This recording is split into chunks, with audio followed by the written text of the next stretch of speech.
Hello everybody, this is Divyashri. Welcome to Literary Canon. Here we are going to discuss about top 15 MCQs on the Indian literature part 2.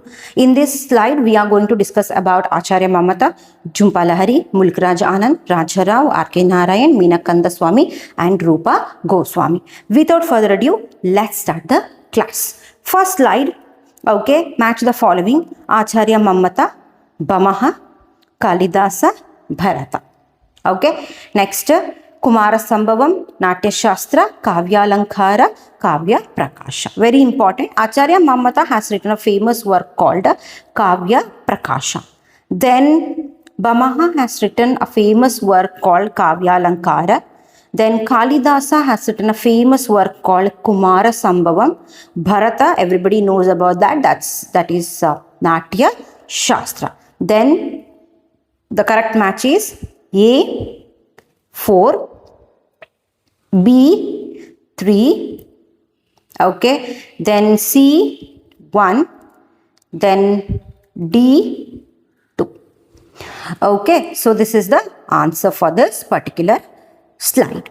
Okay, 1 is D, 2 is C, 3 is A and 4 is B. Next, second question. Which work of Amitav Ghosh set against the backdrop of Bengal fabric production? Very important question. Amitav Ghosh, very important literary figures. Next exams, they ask questions on this particular writer. Okay, so which work of Amitav Ghosh set against the backdrop of Bengal fabric production? What you have to do is Amitav Ghosh na yav work ide adana you have to list it down. Okay, so one line summary anna barditkoli. So simple questions keltare Indian literature alli. So you must know their work, all the works ಏನೇನಿದೆ ಅದು ನಿಮಗೆ ಗೊತ್ತಿರಬೇಕು. Okay, so that is, the answer is the Circle of Reason. A Circle of Reason is basically set against the backdrop of Bengal fabric production. Okay, Circle of Reason basically a first novel written by Amitav Ghosh, published in 1986.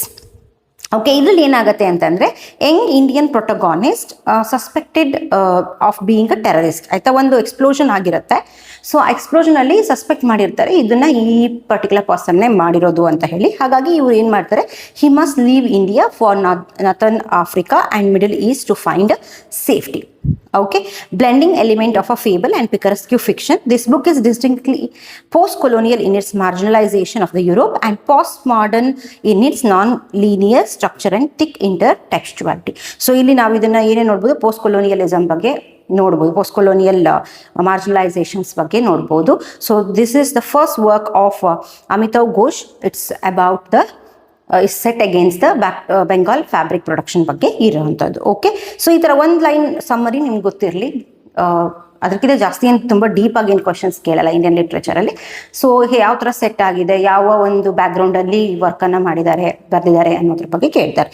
So this is second one. Third ಒನ್ಗೆ ಹೋಗೋಣ. In the novel the namesake by Jhumpa Lahiri, what does the barren desert landscape symbolize? Okay, so in this novel, barren desert landscape anta heli ಒಂದು line ಬರುತ್ತೆ. What do you mean by that? That is basically the protagonist sense of isolation and identity crisis. ಆಯ್ತಾ, ಇಲ್ಲಿ ಏನಾಗುತ್ತೆ ಅಂದರೆ namesake which was published in the year 2003 by ಈ British American author Jhumpa Lahiri. ಇಲ್ಲಿ ಏನಾಗುತ್ತೆ ಅಂದರೆ Ashok and Ashima Ganguly. Okay, story begins with Ashok and Ashima Ganguly, young Bengali couple. ಎಲ್ಲಿರ್ತಾರೆ, they live Kolkata and settle in Central Square in Cambridge. ಆಯಿತಾ, ಎಲ್ಲಿರ್ತಾರೆ ಅವರು, ಬೆಂಗಾಲಲ್ಲಿ ಇರ್ತಾರೆ. So ಅಲ್ಲಿಂದ ಬಿಟ್ಟು ಎಲ್ಲಿ ಹೋಗ್ತಾರೆ,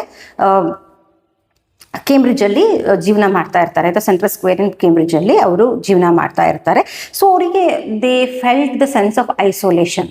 ಸೊ ಅದನ್ನು ನಾವು ಇದರಲ್ಲಿ ನೋಡ್ಬೋದು. ಬ್ಯಾರನ್ ಡೆಸರ್ಟ್ ಅಂತಂದ್ರೆ ಏನು, ಐಸೋಲೇಷನ್ ಬಗ್ಗೆ ಹೇಳ್ತಾರೆ. ಐಡೆಂಟಿಟಿ ಕ್ರೈಸಿಸ್ ಬಗ್ಗೆ ನಾವು ಈ ವರ್ಕಲ್ಲಿ ನೋಡ್ಬೋದು. Next, which work of Mulk Raj Anand inspired by his aunt's experience of being ostracised for sharing a meal with a Muslim woman? That's very important. Which work is this? Okay, that's none other than untouchable. Untouchable based on his ants experience. ಅವ್ರು ಏನು ಮಾಡಿರ್ತಾರೆ ಅಂದರೆ ಅವ್ರ ಆಂಟು ಅವರು Muslim women ಜೊತೆ ಫುಡ್ಡನ್ನು share ಮಾಡಿರೋದಕ್ಕೆ ಅವ್ರನ್ನ ಹೊರಗಡೆ ಹಾಕಿದ್ರು. ಸೊ ದ್ಯಾಟ್ಸ್ ವೀಕೆಂಡ್ ಅಂದರೆ ಅವ್ರನ್ನ ಸಪ್ರೇಟಾಗಿ ಬೇರೆ ಥರ ಟ್ರೀಟ್ ಮಾಡೋದಕ್ಕೆ ಶುರು ಮಾಡ್ತಾರೆ. ಅದನ್ನೇ ಇನ್ಸ್ಪೈರ್ ಆಗಿ ಇಟ್ಕೊಂಡು ಈ ಅನ್ಟಚಬಲ್ ಅಂತ ವರ್ಕನ್ನು ಬರೀತಾರೆ, which was published in the year 1935. Actually ಏನಂದರೆ ಪ್ರೀ ಇಂಡಿಪೆಂಡೆನ್ಸಲ್ಲಿ ಬರೆದಿರೋಂಥ ವರ್ಕ್ಗಳ ಬಗ್ಗೆ ಕೇಳ್ತಾರೆ. ಪೋಸ್ಟ್ ಇಂಡಿಪೆಂಡೆನ್ಸಲ್ಲಿ ಬರೆದಿರೋಂಥ ವರ್ಕ್ ಆರ್ ಕೆ ನಾರಾಯಣ್ ಇರ್ಬೋದು, ಮುಲ್ಕ್ ರಾಜ ಆನಂದ್ ಇರ್ಬೋದು, ರಾಜ ಇರ್ಬೋದು, ಅವರ ಪೋಸ್ಟ್ ಇಂಡಿಪೆಂಡೆನ್ಸ್ ಪ್ರೀ ಇಂಡಿಪೆಂಡೆನ್ಸ್ ವರ್ಕ್ಗಳನ್ನು ಕೂಡ ಕೇಳಿದ್ದಾರೆ. So that you have to list it down, ಆಯಿತಾ. ಮತ್ತು ಇವ್ರ ವರ್ಕ್ಗಳನ್ನು ವೆರಿ ಇಂಪಾರ್ಟೆಂಟ್, ಮುಲ್ಕ್ ಆನಂದ್ ಇರ್ಬೋದು, ರಾಜಾರಾವ್ ಇರ್ಬೋದು, ಆಮೇಲೆ ಆರ್ ಕೆ ನಾರಾಯಣ್ ಇರ್ಬೋದು, ಅವ್ರ ವರ್ಕ್ಗಳನ್ನು you have to make it ಕ್ರೊನಾಲಾಜಿಕಲ್ order, ಆಯಿತಾ, ಬರೆದಿಟ್ಕೊಳ್ಳಿ. ಸೊ ದೆನ್ ಅದನ್ನು ಕ್ರೊನಾಲಾಜಿಕಲ್ ಆರ್ಡ್ರಲ್ಲಿ ಕೇಳೋಂಥ ಚಾನ್ಸಸ್ಗಳು ಇದೆ. So then it is very easy to ಏನು ಕ್ವಶನ್ಸ್ ಕೇಳಿದ್ರೆ ಈಸಿಯಾಗಿ ಅದನ್ನು ಸಾಲ್ವ್ ಮಾಡ್ಬೋದು. ಓಕೆನಾ. Untouchable novel written by Mulk Raj Anand, published in 1935. ಇಲ್ಲಿ ಏನಾಗುತ್ತೆ ಅಂದರೆ established Anand as one of the India's leading English author. ಈ ವರ್ಕ್ಸ್ ಪಬ್ಲಿಷ್ ಆದಮೇಲೆ ಲೀಡಿಂಗ್ ಆಥರ್ ಆಗಿ ಆಗ್ತಾರೆ. ಇದು basically inspired by aunt's experience of being ostracised for sharing a meal with Muslim women. Okay, so it's revolve around argument for eradicating the caste system.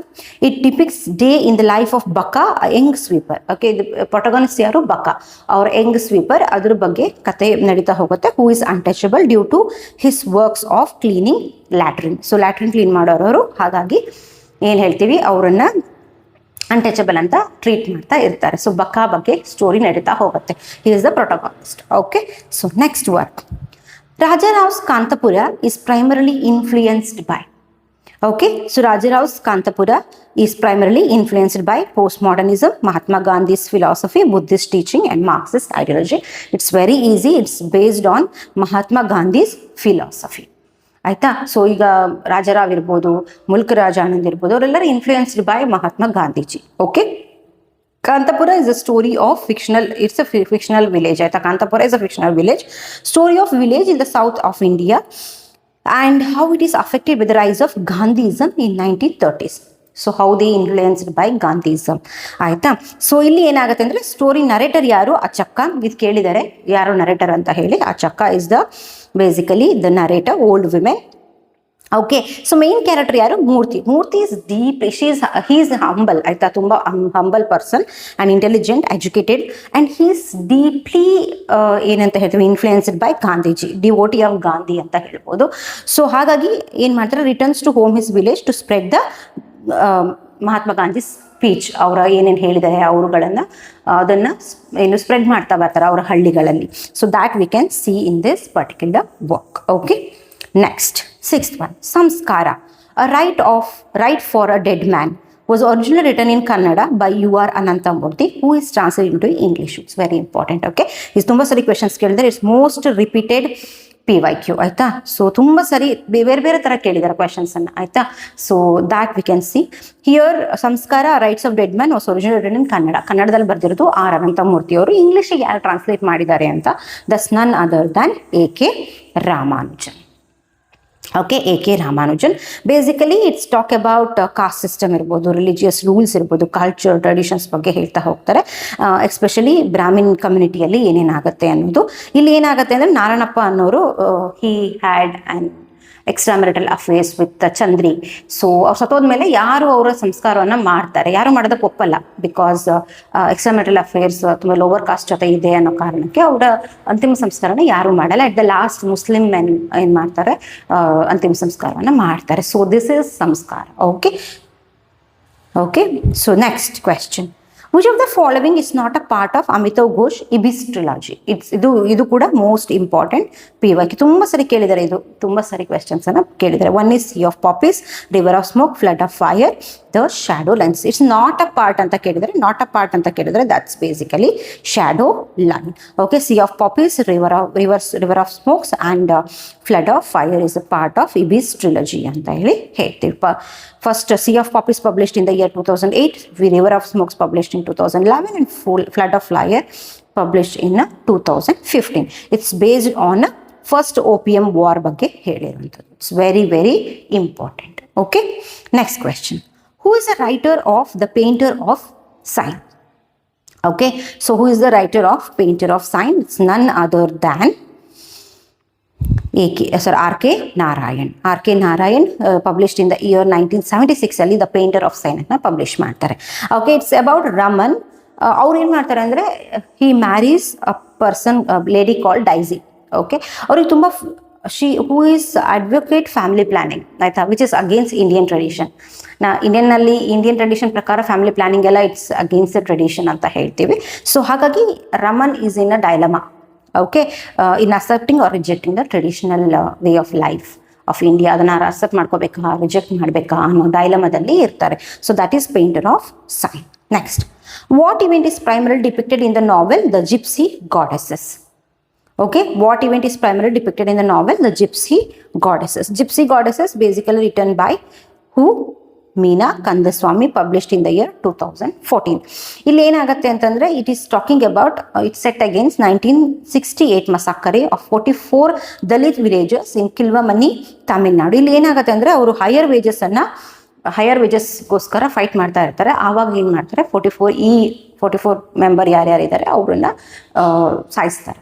So that is basically the story is based on this. Okay, Gypsy Goddess story based on this particular incident. Okay, next, which historical event in India is reflected in the political tensions of the novel Moore's Last Sigh? Okay, so Moore's Last Sigh is based on, ಅಂದರೆ ಯಾವ್ಯಾವ set against backdrop ಏನು, set against ಏನು, ಅಥವಾ ನಾವೇನು ಹೇಳ್ತೀವಿ ಇದು ಯಾವ political tension ಮೇಲೆ ಬರೆದಿದ್ದಾರೆ ಅನ್ನೋದು. It's very important. The emergency, the 1992-93 Bombay riots and Babri Masjid demolition, the green revolution and 1971 war. Is basically based on 1992-93 Bombay riots and Babri Masjid demolition ಬಗ್ಗೆ ಬರ್ತಿರೋವಂಥದ್ದು. ಓಕೆ, ಆ ಪೊಲಿಟಿಕಲ್ ಟೆನ್ಷನ್ಸ್ ಬಗ್ಗೆ ಹೇಳ್ತಾ ಹೋಗ್ತಾರೆ. ಅದು ಒಂದೇ ಅಲ್ಲ, ತುಂಬ ಇರುತ್ತೆ. ಒಂದು ನೋಡಿ, it's is based on the story of Boabdil, the last Moorish king of Granada, who is mentioned in this particular book. ತುಂಬ ಫ್ರೀಕ್ವೆಂಟ್ ಆಗಿ ಮೆನ್ಷನ್ ಮಾಡ್ತಾ ಹೋಗ್ತಾರೆ. ಇಲ್ಲಿ ತುಂಬ ಹಿಸ್ಟಾರಿಕಲ್ ಇವೆಂಟ್ಸ್ಗಳನ್ನು ಹೇಳ್ತಾ ಹೋಗ್ತಾರೆ. ಒಂದು, Boabdil surrender of Granada. Second one, demolition of Babri Masjid. And 1993 Bombay bombing and gangsters and terrorist Dawood Ibrahim, as well as modern Indian political entities like Bala Thackeray and Shiv Sena. ಇದ್ರ ಬಗ್ಗೆನೂ ಏನು ಮಾಡಿದ್ರೆ Salman ರುಷ್ದೆ mention ಮಾಡ್ತಾ ಹೋಗ್ತಾರೆ. ಓಕೆನಾ, ಅದಲ್ಲದೆ Salman Rushdie mentions Thomas Babington Macaulay in this novel. ಇದು questions ಕೇಳಿದ್ರು, ಯಾವ ವರ್ಕಲ್ಲಿ ಥಾಮಸ್ ಬ್ಯಾಬಿಂಗ್ಟನ್ ಮೆಕಾಲೆ ಬಗ್ಗೆ ಮೆನ್ಷನ್ ಮಾಡಿದ್ದಾರೆ ಅಂತ, ಅಥವಾ ಥಾಮಸ್ ಬಾಬಿಂಗ್ಟನ್ ಮೆಕಾಲೆಯನ್ನು ಯಾವ ನಾವೆಲ್ ಅಲ್ಲಿ ಮೆನ್ಷನ್ ಮಾಡಿದ್ದಾರೆ, ಸಲ್ಮಾನ್ ರುಷ್ದೆ ಯಾವ ನಾವೆಲಲ್ಲಿ ಮೆನ್ಷನ್ ಮಾಡಿದ್ದಾರೆ ಅಂತ ಕೇಳಿದ್ದಾರೆ. So that's basically the Moors last side is very important. Next, 11th one, which work of Salman Rushdie based on subjects ranging from the September 11 attacks to the Wizard of Oz was issued in 2002? Okay, that's none other than Step Across This Line, which was published in the year 2002. ಇದ್ರ ಬಗ್ಗೆ ಜಾಸ್ತಿ information ಇಲ್ಲ, ಈ ಥರ background ಏನಿದೆ ವರ್ಕಿಂದು ಅಂತ ಕೇಳ್ತಾರೆ. ಓಕೆನಾ, next, which text of Rupa Goswami based on Vaishnavite tradition? Okay, which work of Rupa Goswami set against based on Vaishnavite tradition? That's none other than Bhakti Rasa Mitra Sindhu. Bhakti Rasa Mitra Sindhu is based on basically rasa theory and explains various secondary emotions such as Vebichari Bhavas ಬಗ್ಗೆ ಹೇಳ್ತಾ ಹೋಗ್ತಾರೆ. Next question, which play of Vijay Tendulkar banned in India in 1974? Okay, Vijay ತೆಂಡೂಲ್ಕರ್ನ ಯಾವ work ಇಂಡಿಯಾದಲ್ಲಿ ban ಆಗಿದೆ ಅಂತ? That's none other than Sakharam Binder. Sakaram Binder, basically a play written by Vijay Tendulkar, written in Marathi and first performed in 1972. It was banned in India in the year 1974. Itralla possible questions kelanta chances irutte. Next, who translated the Marathi poem called Cruelty by Namdev Dasal into English? It's very important. Idu kuda PYQ kelidare. Translator kuda very important aita. Who has translated this works to this English anta kelanta chances irutte. So that's none other than Dilip Chitre. Okay, Dilip Chitre translated Cruelty into English. Okay, Cruelty is a raw and surrealistic poem by Marathi Dalit Panther activist Namdev Dasal, talking about the brutal impact of caste-ridden society on the marginalized. Okay, lower caste ಪೀಪಲ್ಗೆ ಎಷ್ಟು violate ಮಾಡ್ತಾರೆ upper class people ಅನ್ನೋದನ್ನು depict ಮಾಡಿದರೆ, translated by Dilip Chitre. Okay, last question. Guess the writer. The day in shadow, situation in New Delhi, strong in Chandigarh, rich like us. Who is she? She is none other than Nayanthara Sahgal. Okay, so here these are the questions, possible questions we have been discussed in this particular slide. Okay, particular video. Okay, this is my Telegram channel. Feel free to join this particular channel. And next, ನಾನು ಹೊಸ series ಅನ್ನು ತರ್ತಾ ಇದ್ದೀನಿ, that is 10 minutes 10 PYQs ಅಂತ. So every day what you have to do, ನೆಟ್ಟಿಗ ಇನ್ನೊಂದು ಸ್ವಲ್ಪ ದಿವಸದಲ್ಲಿ ಬರುತ್ತೆ, ಇನ್ನು 45 or 250 ಡೇಸ್ ಇದೆ ನಿಮಗೆ ನೆಟ್ ಎಕ್ಸಾಮ್ ಬರೆಯೋದಕ್ಕೆ. So what you have to do, daily ಒಂದು 10 to 20 ಕ್ವೆಶನ್ಸನ್ನು ನೀವು PYQ ಸಾಲ್ವ್ ಮಾಡ್ಕೊತ ಬನ್ನಿ. It would be very helpful. ನಾವು ಅನ್ಕೋತೀವಿ PYQ ತುಂಬ ಇಂಪಾರ್ಟೆಂಟ್. PYQ ಸೇಮ್ ಕ್ವೆಶನ್ಸನ್ನು ನೀನು ರಿಪೀಟ್ ಮಾಡಲ್ಲ, ಬಟ್ ಅದರಲ್ಲೇ ಏನೋ ಟ್ವಿಸ್ಟ್ ಆಗಿ ಸ್ವಲ್ಪ ಕೇಳ್ತಾರೆ. ಸೊ ನಾವೇನು ಮಾಡೋಣ, 10 minutes 10 PYQs with detailed explanation ಅಂತ ಹೊಸ ವಿಡಿಯೋಸ್ನ ಸೀರೀಸನ್ನು ಸ್ಟಾರ್ಟ್ ಮಾಡಿದ್ದೀನಿ. It would help for both NET as well as KSET ಕೂಡ ಹೌದು. So what you have to do is follow my pages. What you have to do, subscribe ಮಾಡಿ, share ಮಾಡಿ, like ಮಾಡಿ, ಕಮೆಂಟ್ ಮಾಡಿ. ಓಕೆ, ನಿಮ್ಗೆ ಯಾವುದಾದ್ರೂ difficult subjects ಅಥವಾ difficult topics ಅಂತಿದ್ರೆ ಮೆನ್ಷನ್ ಮಾಡಿ, ಡೆಫಿನೆಟ್ಲಿ ಅದ್ರ ಬಗ್ಗೆ ಒಂದು ವಿಡಿಯೋಸನ್ನು ಮಾಡೋಣ. ಓಕೆನೇ? So until that take care, bye.